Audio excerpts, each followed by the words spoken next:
नमस्कार, मैं आदर्श मिश्रा। आज हम देखेंगे ऑर्गेनिक कंपाउंड का नामकरण किसमें, IUPAC सिस्टम में। ठीक है, तो सबसे पहले जब हम IUPAC सिस्टम की बात करते हैं तो ये जान लें कि IUPAC का फुल फॉर्म क्या होता है। तो IUPAC का full form International Union of Pure and Applied Chemistry होता है। Chemistry, okay. तो International Union of Pure and Applied Chemistry, याद रखिए स्टूडेंट, IUPAC का फुल फॉर्म ये होता है।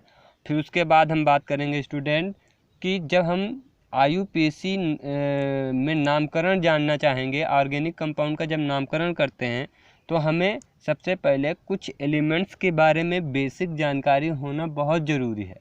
जैसे कुछ एलिमेंट्स जैसे होते हैं, मान लीजिए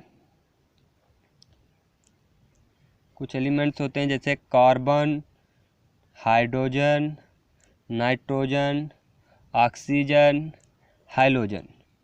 तो स्टूडेंट हमको ये इसके बारे में जानकारी रखना है कि कौन से तत्व के आखिरी कोश में कितने इलेक्ट्रॉन आते हैं। हमको सबसे पहले कौन से तत्व में आखिरी कोश में कितने इलेक्ट्रॉन आते हैं या हमें मालूम होना चाहिए लेवी डॉट सिंबल।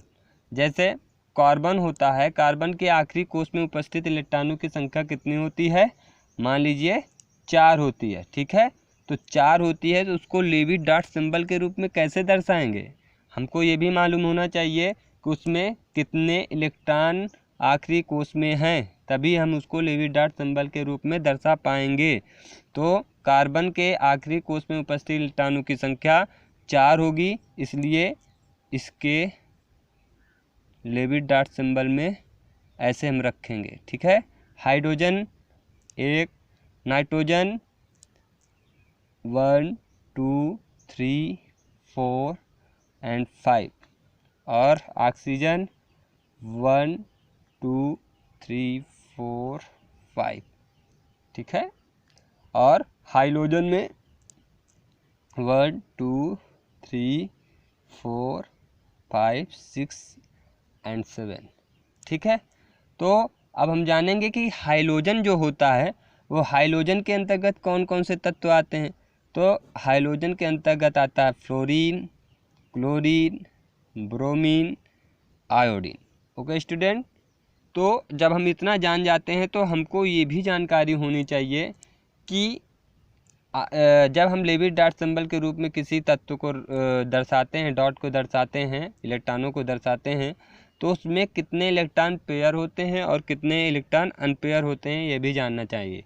तो जब हम एकल रूप में इलेक्ट्रॉनों को दर्शाते हैं तो वो इलेक्ट्रॉन अनपेयर होता है। क्या होता है? अनपेयर होता है।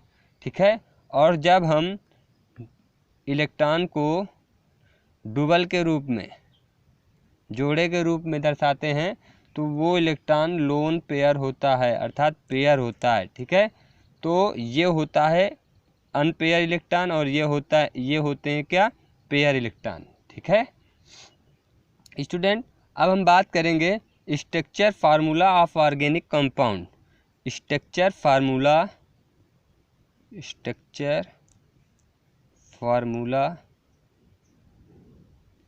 ऑफ ऑर्गेनिक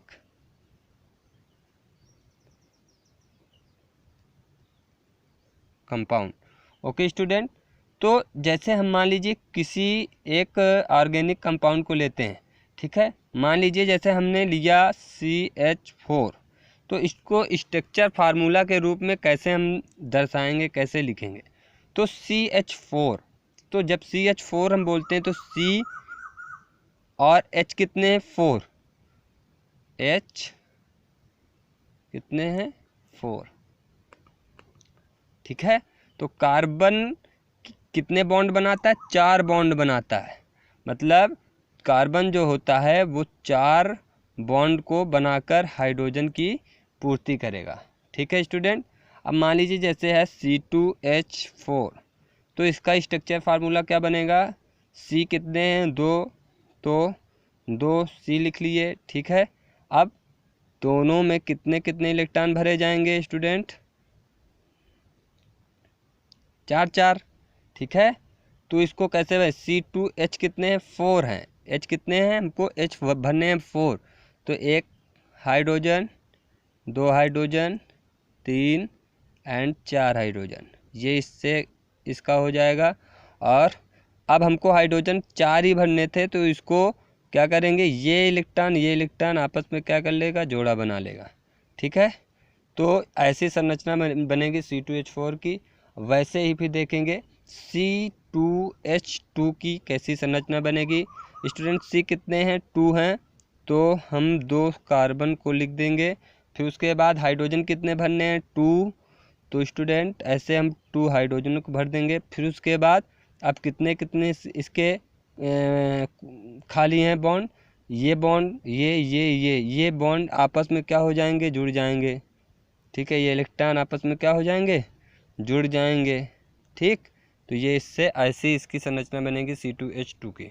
ओके स्टूडेंट कुछ लाइन स्ट्रक्चर होती हैं, मान लीजिए कभी कभी ऐसे दे देता है ऐसे करके, तो इसको लाइन स्ट्रक्चर, तो जब ये लाइन स्ट्रक्चर देखेंगे तो इसमें जितने भी हमारे ये पॉइंट होंगे हम उतने कार्बन मानेंगे। तो 1 2 3 4 ये 4 कार्बन हो गए।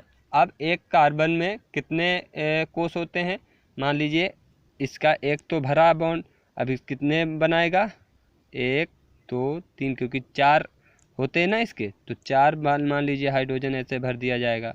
और इसके कितने होंगे 2, क्योंकि 2 ऑलरेडी इसके कंप्लीट हैं। इसके कितने 2 और इसके कितने 3, ठीक है। ऐसे इसकी संरचना बनेगी। और फिर बहुत सारे मान लीजिए जैसे एक ऐसे आ गए लाइन स्ट्रक्चर में, तो हम कार्बन मान लेते हैं इसको, और ये जितने भी पॉइंट होते हैं ये भी क्या होते हैं, इनमें कार्बन मान होते हैं, ठीक है, कार्बन माना जाता है। और इसमें H कितने भरे जाएंगे, क्योंकि एक कंप्लीट है इसका एक कोष, कितने खाली हैं 3 3 खाली है, तो इसमें CH3 अगर ऐसे लिख दिया गया सब में CH3 तो कोई दिक्कत की बात नहीं है, वैसे ही माना जाएगा, ठीक है स्टूडेंट। तो ये ऐसे संरचना बनेगी। तो स्टूडेंट अब हम बात करेंगे कि कार्बन की जो चैन बनती है उस चैन का हम नाम का निर्धारण कैसे करेंगे, उसको IUPAC सिस्टम में कैसे हम उसको नामकरण करेंगे। तो स्टूडेंट हमको ये तालिका जो हम बना रहे हैं इसको बहुत ही इम्पोर्टेंट है, बहुत ही ध्यानपूर्वक इसको देखिएगा। सबसे पहले मान लीजिए कार्बन चैन और इसमें करेंगे रूट नेम, रूट वर्ड, इसको कहते हैं अल्क बोलते हैं, ठीक है। और फिर उसके बाद सफिक्स, बॉन्ड नेम और फिर उसके बाद फंक्शनल ग्रुप। हम अभी बात करेंगे सिर्फ और सिर्फ कार्बन की रूट नेम की। मान लीजिए पहला क्या होता है मेथ, दूसरा होता है ईथ, तीसरा होता है प्रोप, चौथा होता है ब्यूट, पांचवा होता है पेंट, अगला होता है हेक्स, फिर hept, oct, non, deck. Okay student, 1 2 3 4 5 6 7 8